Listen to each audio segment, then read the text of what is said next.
Fala galera, sejam bem-vindos ao canal, e para mais uma história de terror. Se gosta desse tipo de conteúdo, não deixe de se inscrever no canal e deixar aquele like e ativar o sininho para receber notificações de novas histórias. Então bora para mais uma. 11h20. O criado que nos servia o jantar acabava de tirar os últimos pratos. Pôs ao centro da mesa um grande jarro cheio de flores e desapareceu discretamente. Cada um de nós tinha perto de si uma xícara de café fumegante. Fazia frio. Lá fora, a chuva caía em jorros. Pensamos um momento em sair dali e ir para a sala de visitas ou para o meu gabinete.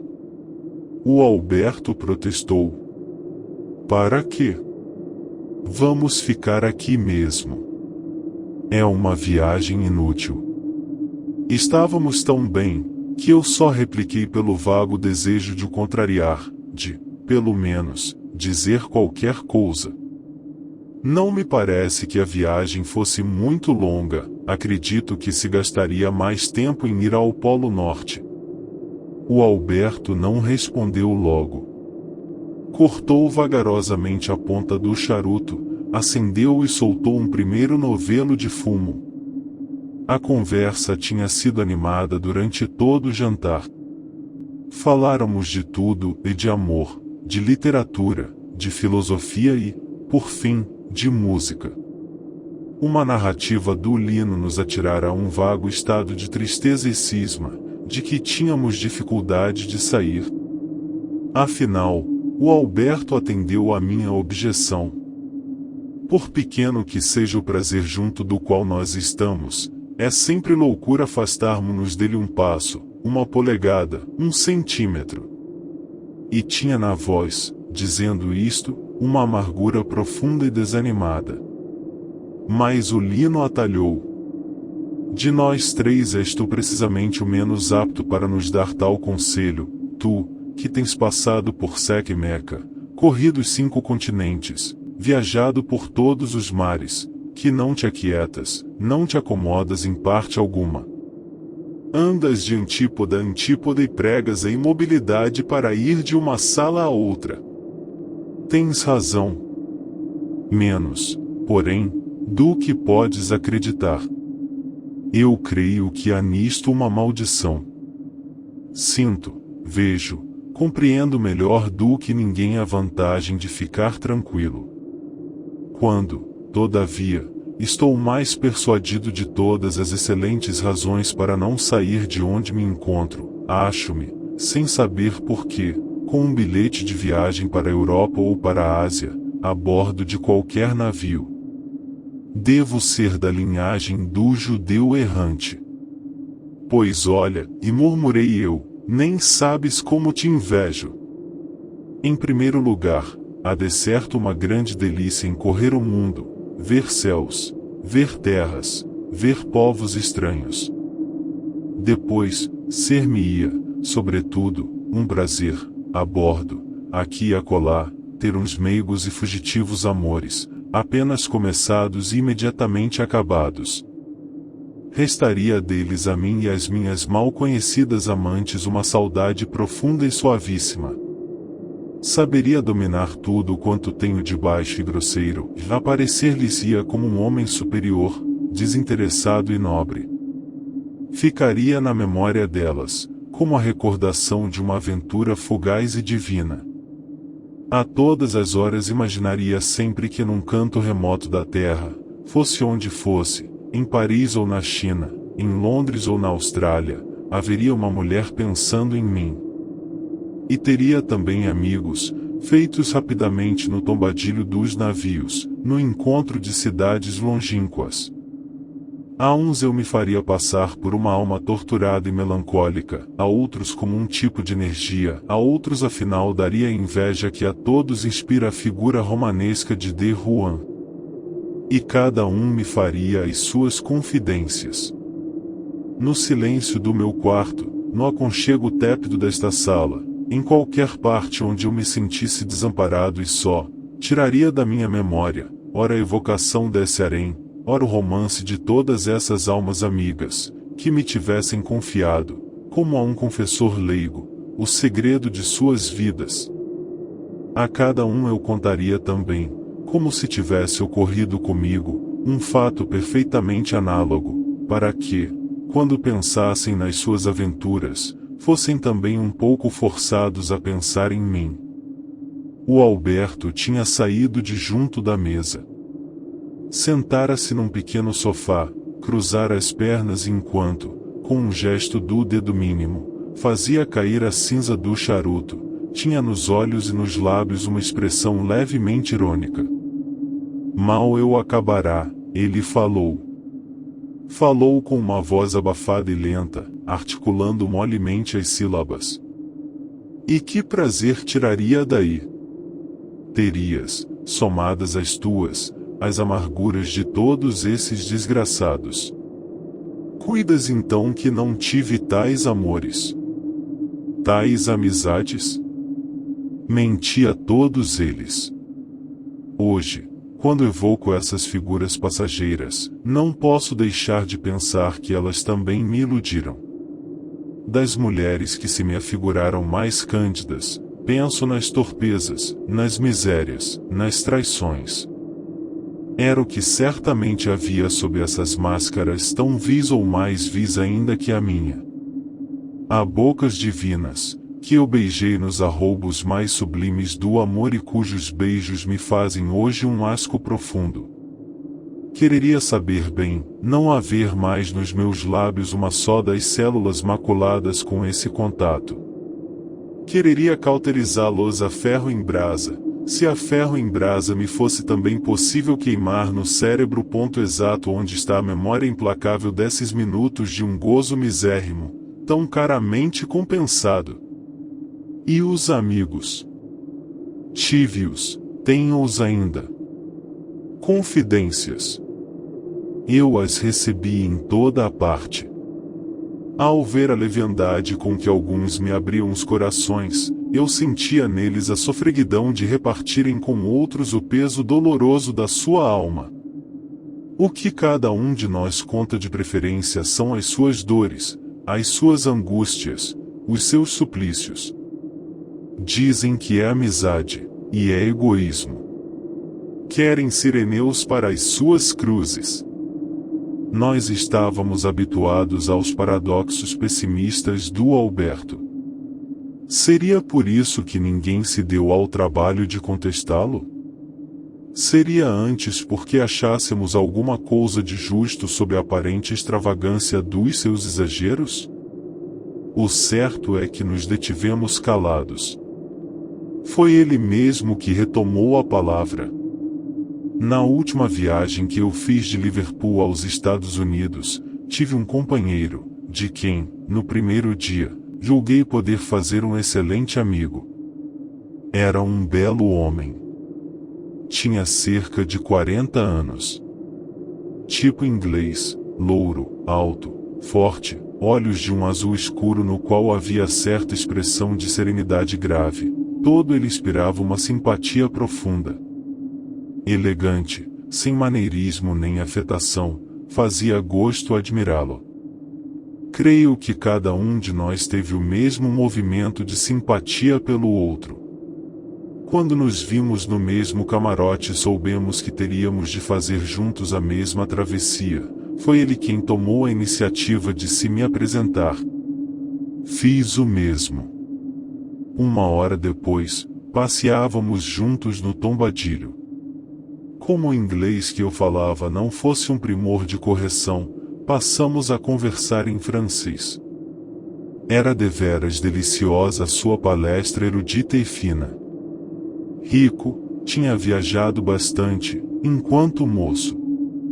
Fora depois viver, casado e feliz, na sua terra natal, na Escócia. Há 3 anos, porém, disse-me ele, desde que perdi um amigo querido, caí num tal estado de espírito que não posso definir. É agora somente, por uma necessidade inelutável, que sou forçado a ir aos Estados Unidos, onde me demorarei, no máximo, 8 dias. Só a presença da minha Kate pode dar-me um pouco da tranquilidade de espírito de que preciso. Efetivamente, a nota predominante da sua fisionomia era a tristeza. Falou-me da filha apaixonadamente. A pequenina tinha então 7 anos.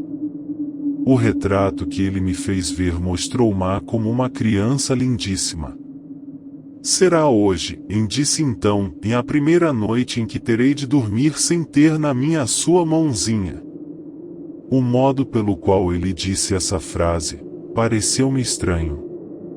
Estranho, ou pelo menos exagerado. Continuamos a conversar. O vapor era de excelente marcha. À tarde, havíamos perdido a terra de vista. Ficamos juntos à hora das refeições, juntos estivemos desde a manhã até às 10 da noite. Que cacetes! Exclamou o Lino. Creio que não, envolveu Alberto. Suponho que nos encantamos reciprocamente. Ambos tínhamos vivido muito, corrido céus e terras diversos, mas parece que nenhum havia encontrado ainda o companheiro ideal, o amigo perfeito, a alma gêmea da sua, e cada um de nós julgou reconhecer tudo isso, subitamente, no outro. O vapor vinha cheio, mas naquele primeiro dia o Tombadilho não estava muito frequentado. Passageiros pouco habituados, deixavam-se ficar embaixo, enjoados. Às vezes, os que tinham vindo para cima, sacudidos por um grande mal-estar, aproximavam-se de repente da morada, tomados de vômitos incoercíveis. Outros ficavam-se sentados, com os olhos rasos de pranto, pensando ainda nos que acabavam de deixar. Grupos de crianças punham um pouco de animação naquilo, correndo, perseguindo-se uns aos outros. Às vezes, quando o vapor dava guinadas mais fortes, alguns caíam e os demais, em grande alarido, zombavam da sua queda. Havia, entretanto, viajantes que estavam bem à vontade, alegres, uns passeando, outros lendo, outros jogando. Uma mulher morena, uma bela mulher, alta, elegante, cheia de corpo, com uns grandes e radiantes olhos negros, de uma formosura esplêndida, passou todo o dia sentada em uma chaise longue, imóvel, fitando o mar, fitando com olhos absortos de quem, continuando uma íntima cisma, olha sem ver.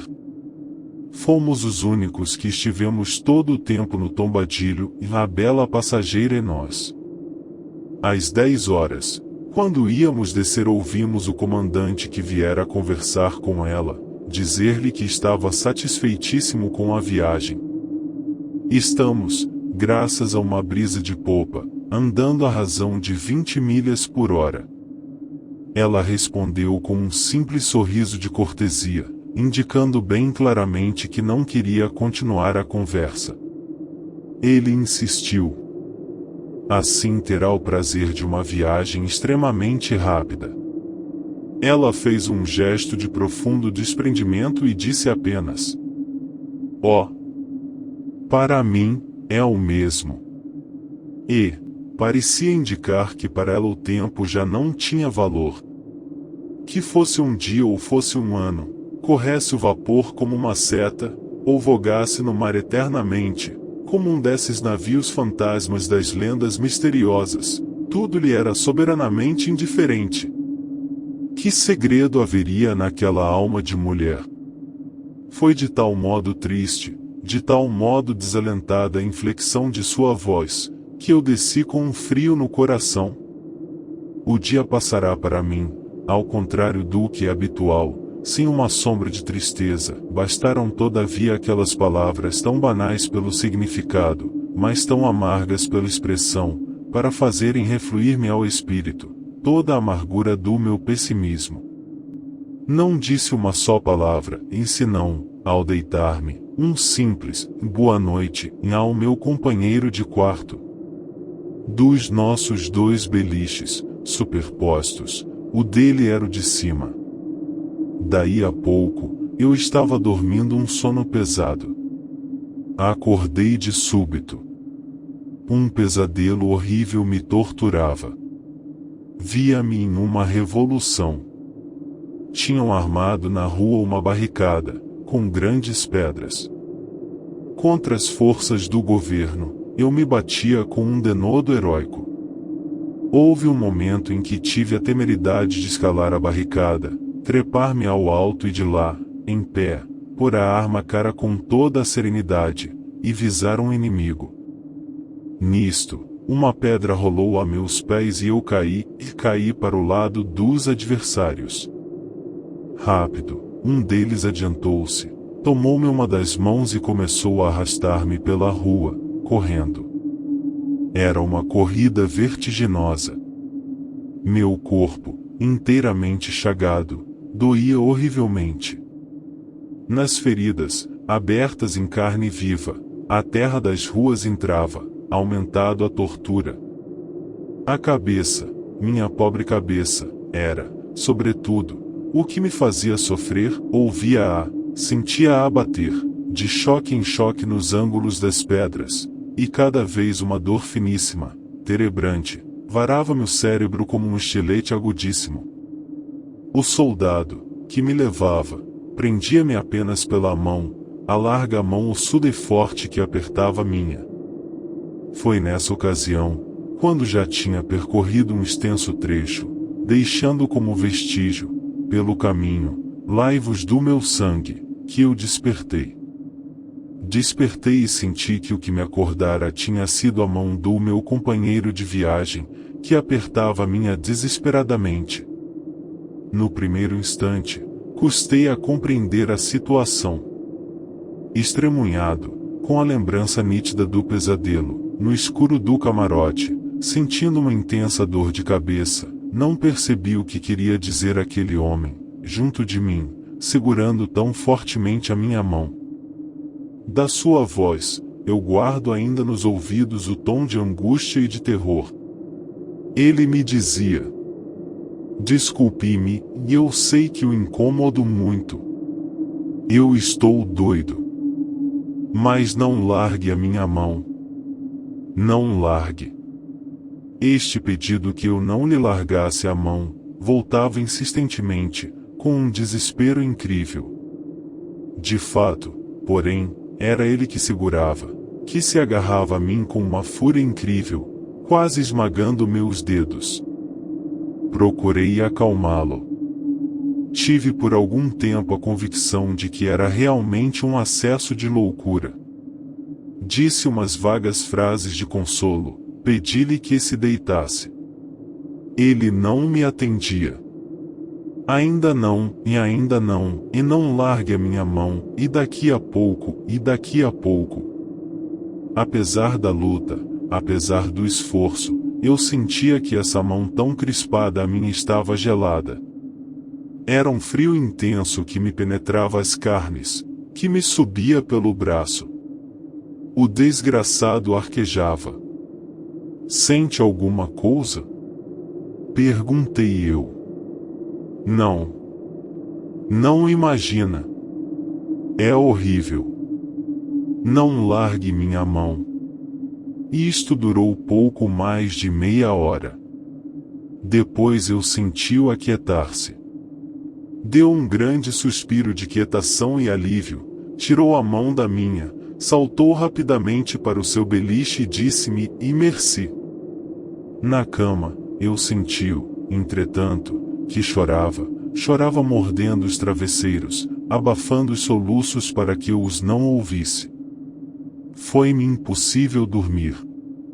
A trepidação rítmica da máquina, batendo cadenciada, parecia o largo pulsar de uma respiração que arquejava. Fora, havia um batido de águas carinhoso, quase rente à escotilha do nosso camarote, lambendo de manso a quilha do navio. A cabeça doía-me horrivelmente. Às vezes, por momentos fugacíssimos, as pálpebras se me cerravam, numa vaga modorra e, ao despertar eu ficava em dúvida se efetivamente alguma coisa sucedera ou apenas tinha sido um sonho. Mas, a confirmar-me da realidade dos fatos. Eu senti o choro do meu companheiro, um choro contínuo e magoado, mas tão fraco, tão baixinho que o rumor do mar mal o deixava ouvir. Seria realmente um louco? A razão de tudo aquilo, só no dia seguinte o vim a perceber. Fui eu quem primeiro saiu do camarote. Quando, uma hora depois, passeava no tombadilho, Jorge, e o meu companheiro se chamava Jorge Sidney, subiu e veio saudar-me. Estava pálido, com olheiras roxas, a face tão desfeita, como se houvesse envelhecido de muitos anos. Não trocamos, no primeiro instante, senão um cumprimento banal. Nenhum de nós dois aludiu aos fatos da noite. Não achamos, porém, meio algum de encetar conversa, e evidentemente a lembrança daqueles estranhos sucessos nos obsedava. Afinal, como se tivéssemos chegado ao ponto mais deserto do tombadilho, bem no extremo da popa, Jorge me deteve. O senhor há de considerar-me um louco, disse ele. E eu fiz um vago gesto de negação. Ele continuou. Não me interrompa. Talvez, se o fizesse, me faltasse força para ir até ao fim. Conhecemo-nos apenas há um dia, mas eu julgo tê-lo reconhecido como um homem de honra, a quem se pode confiar um segredo. É o segredo horrível da minha vida, que não há por todo o mundo uma só pessoa que conheça, o que lhe vou narrar. Debruçamo-nos ambos à morada. O bater da hélice deixava um rasto branco de espuma, assinalando a esteira do navio. Não havia na superfície do oceano o vestígio de uma vela qualquer. Céu e mar, nada mais. O sol punha faiscações de ouro no ondular das águas, agitadas levemente. No azul, um azul muito claro, não existia senão um leve farrapo de nuvem, um cúmulo de algodão alvíssimo, que vogava lentamente, subindo de um ponto remoto do horizonte para o calmo zênite luminoso. E ele me contou o drama da sua existência, um drama ocorrido em uma noite, rápido e terrível. Estava hospedado na sua casa de campo, na Escócia, um dos seus amigos, Nathaniel Blake. Era um industrial riquíssimo. Tinha ficado ali, por alguns dias, a caminho de Londres, onde ia efetuar uma transação avultada. Vendera para isso uma das suas fábricas, cuja importância, que montava 25.000 libras, trazia ainda consigo. Na véspera da sua partida foram fazer um passeio. Ele ia ver uma fábrica que ficava a curta distância. Em certo momento, como parassem à margem de um rio que corria perto da casa de Jorge, Nathaniel lembrou-se de colher uma flor aquática lindíssima, que brotara num pequenino remanso do rio, em rio que, então avolumado pelas cheias, passava torrencial, bramindo, espumando. A 2 passos havia uma cascata. Ouvia-se-lhe o fragor. Mas, naquele humilde recanto, protegida por grossas pedras limosas, tinha podido conservar-se a delicada flor, cujo caule finíssimo emergia da água. A corola azul, com o centro de um leve cor-de-rosa desmaiado, oscilava docemente. Nathaniel quis apanhá-la. O amigo advertiu-o do perigo. Ele insistiu. Deita-te de bruços na margem e dá-me a tua mão. Jorge obedeceu. O outro desceu, quebrou o talo da flor, meteu-a entre os dentes, em tudo isto com a mão esquerda, a direita fortemente agarrada à do Jorge. Quando quis subir e teve de dar um forte impulso para içar o corpo, as pedras rolaram sob seus pés. Ficou suspenso unicamente por aquela mão, da qual dependia sua vida, ou sua morte. Nesse momento, disse-me Jorge, uma ideia diabólica atravessou-me o cérebro. Se aquele homem morresse, eu podia apoderar-me das 25.000 libras, que estavam em minha casa, na sua mala de viagem. Fidalgo pobre, vivendo apenas de escassos rendimentos, aquela soma seria para minha garantia do futuro da minha filha, que era, sobretudo, o objeto constante das minhas preocupações.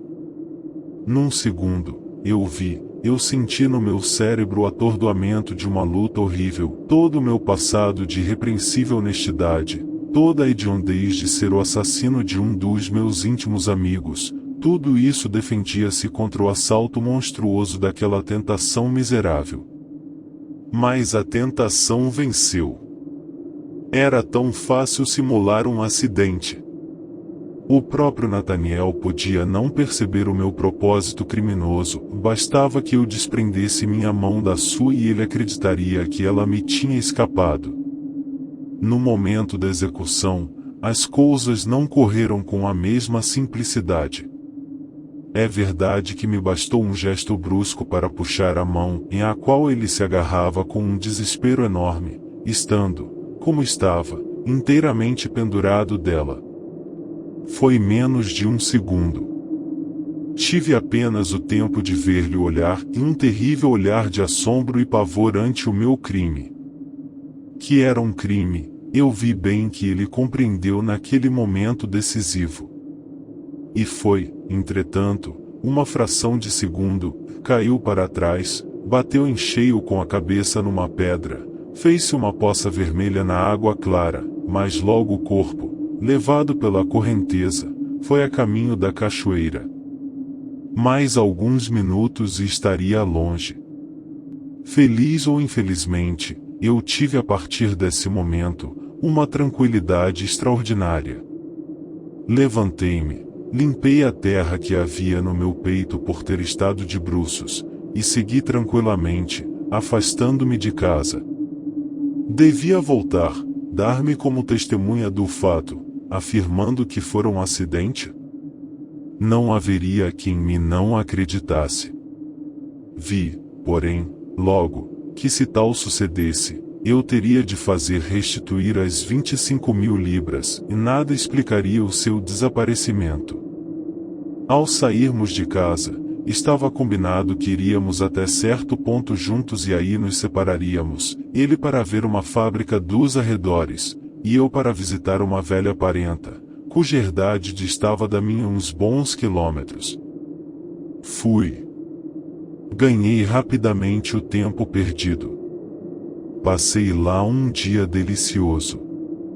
Estive amável, jovialíssimo, de uma naturalidade perfeita, e ninguém seria capaz de notar em mim a mínima sombra de uma preocupação qualquer. Falei algum tempo de Nathaniel, falei sem afetação nem exagero, mas referi a nossa velha amizade e a satisfação que sentirá em tornar a vê-lo. Foi um assunto, entre mil outros, na nossa palestra, e não tive ao tratar dele a mínima insistência suspeita. Minhas palavras chegaram apenas ao bastante para deixar no espírito dos meus interlocutores mais um testemunho da minha muita amizade pelo homem que acabará de assassinar. Despedi-me à tarde. Parti para casa. Em meio do caminho, encontrei portadores que vinham à minha procura. Tive, é certo, um momento de angústia terrível. Quando os enxerguei, alguém me teria visto praticar o crime. Ninguém. Vinha prevenir-me. Não se sabia se era um acidente ou um homicídio. Senti imediatamente que fisionomia devia tomar, que gestos devia fazer, que interjeições devia ter. Precipitei-me a galope. Entrei em casa como um louco. Todos se afastaram respeitosamente ante a minha dor. Homens que estavam ali como simples curiosos, levaram os lenços aos olhos, vencidos pelo espetáculo daquele imenso desespero. Eu gritava, fora de mim, possuído pelo papel, e meu amigo. Meu amigo. E ia nessas palavras tanta amargura que todos se sentiam dominados pelo meu sofrimento. Achei-o deitado de costas, num sofá apenas forrado por um lençol branco. Sua leve roupa clara de tourista elegante, encharcada, aderia ao corpo. Os olhos estavam semicerrados, era hedionda uma linha branca que se via entre as pálpebras. Quando o apanharam já tinha perdido todo o sangue. O cabelo louro ficará perfeitamente limpo. Exatamente por isso, era ainda mais horrível notar a enorme fenda que passava transversalmente sobre o olho esquerdo, os ossos estavam bem separados. Ao bater na pedra que lhe fizera aquela ferida, deixará nela um largo pedaço de pele, era o osso que se via, com as estilhas irregulares da fratura. Houve um momento em que, possuído de um acesso extremo de dor, abracei meu amigo, solevantando um pouco do canapé. Mas, como se ele tivesse receio de que eu fosse beijar, senti que furtava a cabeça e senti ou julguei sentir.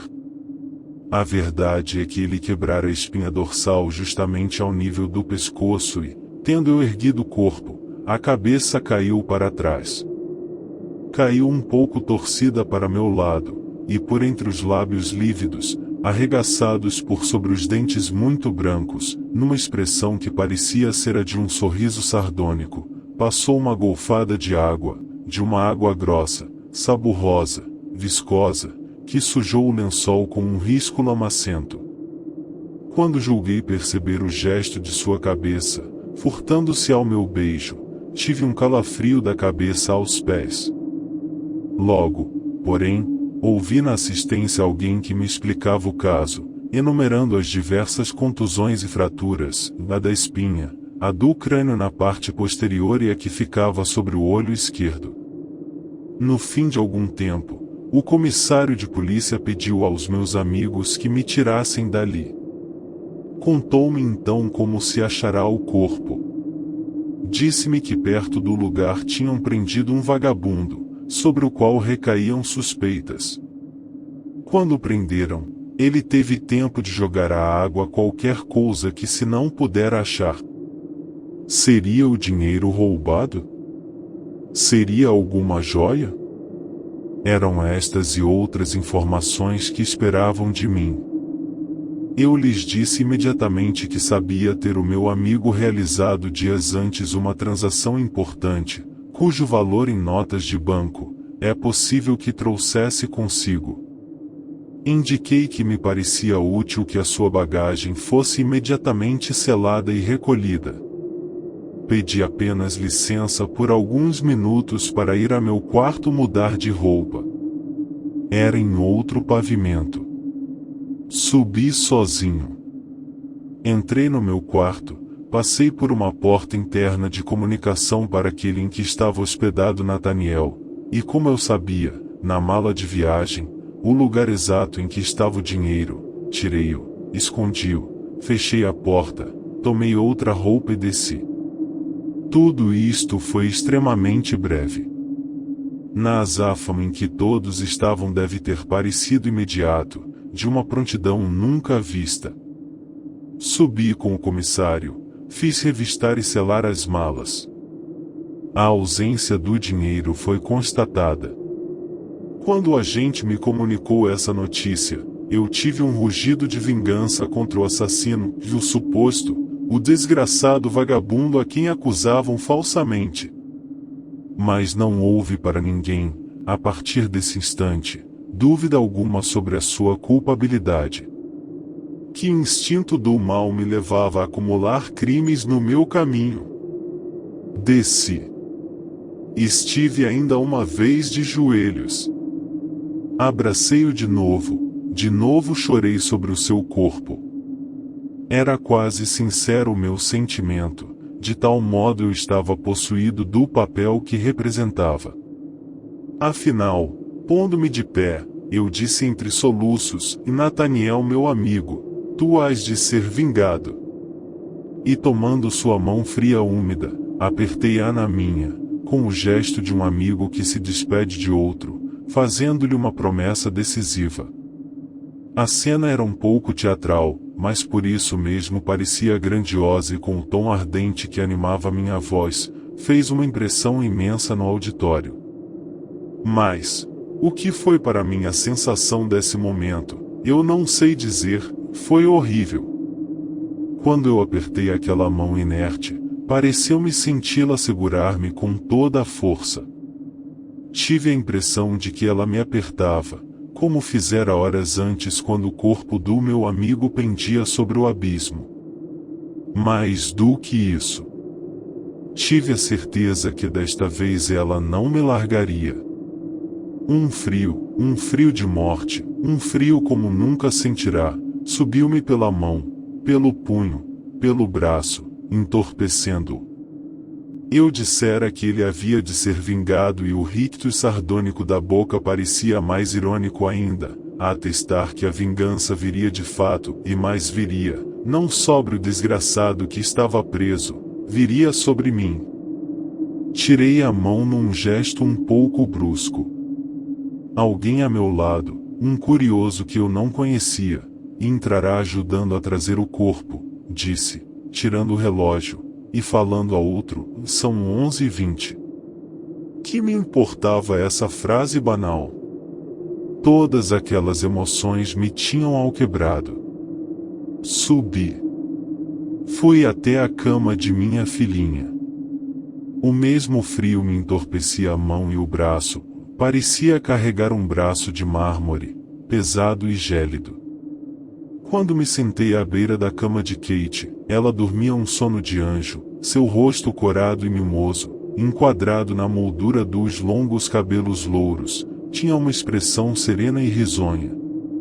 Uma camisinha branca, bordada com folhos de rendas enfiados por fitinhas verde claras, fechava-se no seu pescoço delicado, nos seus punhos gentis. Uma de suas mãozinhas, que estava do lado de fora meio fechada, parecia um lírio em botão, caído ali, pequenino e mimoso. Mão bendita, mão de minha filha. Foi quando a tomei na minha que para logo o frio se dissipou e a vida me voltou. Pensei dentro de mim, e ela me perdoa, porque vê que eu sou criminoso por sua causa. Mas imediatamente outro pensamento protestou, indignado, vil. Não atribuas à tua filha pensamentos torpes. Se ela soubesse, se compreendesse o que tu fizeste, ela te reprovaria. Essa mão pequenina nunca se furtaria como a tua a retirar qualquer homem de um abismo. Se a salvação te vem dela, é que a sua bondade salva até mesmo os miseráveis como tu. Acolhe-te a ela e beija-a contrito, com teus lábios impuros, como se beijam coisa sagrada. Baixei a cabeça, a chorar como um doido. Houve um momento em que Kate acordou. Devia estar em meio de sonho. Disse, sorrindo, em parte reconhecendo-me, em parte continuando a sonhar, e... Papai! A cabritinha! Desprendeu a mão, passou o bracinho em volta do meu pescoço, chegando à sua minha cabeça e, com a facilidade que as crianças têm em ir da vigília ao sono, fechou imediatamente as pálpebras e continuou a ver a cabritinha dos seus sonhos. Eu fiquei com a cabeça junto da sua. Aos poucos venceu-me a fadiga e adormeci. Jorge parou um pouco nesse momento. Eu continuava de cabeça baixa, olhando para os novelos brancos que a espuma fazia e desfazia na esteira do navio. Até então, meu companheiro tinha desenrolado a sua narração em voz baixa, mas com uma rapidez extraordinária. As frases saíam-lhe aos arrancos, em frases curtas, incisivas, destacadas. Parecia não guardar consciência da minha presença e estar fazendo um grande monólogo. Curvado a meu lado, apoiando os braços cruzados sobre a murada, ficará tão perfeitamente imóvel como eu. Só os lábios deviam agitar-se. Quando parou, pareceu lembrar-se da minha presença. Oh! Eu estou descendo a detalhes inúteis, estou a importuná-lo. Mas há 3 anos que eu trago comigo este segredo horrível. Não há ninguém, absolutamente ninguém que suspeite a sua existência. Não se passa, entretanto, uma só noite em que eu não reviva toda esta história, cena por cena, minúcia por minúcia. Já agora perdoe-me por mais algum tempo e ouça a explicação do que viu esta noite. O que resta é muito pouco. Eu permanecia imóvel, impassível, sem a menor mudança de atitude. Não sabia bem se devia ou não continuar a ouvir essa confissão. Estava irritado com aquele desconhecido, que abusando da simpatia que me inspirara, certo que eu saberia, custasse o que custasse, guardar o seu segredo, vinha confiar-mo para que de hora em diante eu trouxesse mais esse peso na consciência. Mas enquanto eu hesitava, ele retomou a palavra. Nataniel foi enterrado sumptuosamente. A família agradeceu comovida os extremos de caridade que eu tivera com ele. O suposto assassino foi condenado a trabalhos forçados por toda a vida. Em vão ele alegou que jogará ao rio um relógio de prata que furtara um operário. Ninguém o acreditou. Quando Jorge disse isto, eu devo ter tido um movimento, uma expressão qualquer inconsciente de surpresa e de indignação. Devo ter tido, porque ele me respondeu: não me condene. Eu senti desejos de salvar esse homem, de levantar dúvidas sobre a sua culpabilidade. Vi, porém, que por um lado era inútil, por outro perigoso. Inútil, em porque a convicção geral se tinha firmado de tal maneira que ninguém me acreditaria. Perigoso, em porque eu só poderia inocentá-lo, acusando-me. Era o que eu devia ter feito, mas faltou-me a coragem, e não pela pena, porque o pobre diabo, nas galés onde está, tem sofrido menos do que eu, e mais pela separação de minha filha, de quem eu teria de me afastar. Eu provarei gostosamente as mais cruéis torturas, contanto que me furte a essa. Fez uma pausa. A narração começava a impacientar-me. Tinha vontade que pusesse termo a ela. Na noite seguinte à da morte de Nataniel, eu estava na sala da minha biblioteca, sozinho, fumando e cismando, quando de repente senti uma constrição singular na minha mão e um frio, o mesmo frio da véspera. Era absolutamente o mesmo aperto, o mesmo shake hands com que Nataniel me segurara no dia anterior. Mas desta vez pareceu-me que a mão invisível, a mão de gelo, puxava-me para a janela aberta, como se me quisesse fazer saltar por ela, e isso seria a morte. Fiz força na cadeira lutando como alguém que não quer ser arrastado por outrem que o esteja atraindo e sacudi o braço, para desentorpecê-lo. O frio era cada vez maior. A força oculta buscava levar-me com uma energia imensa. Neste momento, levantei os olhos e notei, olhando para o relógio que me ficava fronteiro, que eram 11h20.